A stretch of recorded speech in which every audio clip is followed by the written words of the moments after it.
Hello guys, in this video I'm going to show you how to generate an AI teacher video in CapCut. So to do that is quite simple. I'm going to show you step by step. Just open up your CapCut project and go to text, which is going to be the third option on the bottom of the screen right here. In the text menu, select the first option, add text, and then you can just type in the text or copy paste the text that you would like to use for the basis of your voiceover video. Then just tap on the text box that shows up and select AI avatars.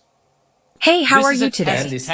Then this library is going to show up where you have to scroll to the right side on the top, and at the learning tab you will see that you have many different teacher options.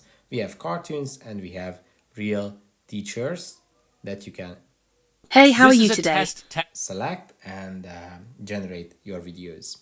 If this video was helpful for you, please consider sending a super thanks donation.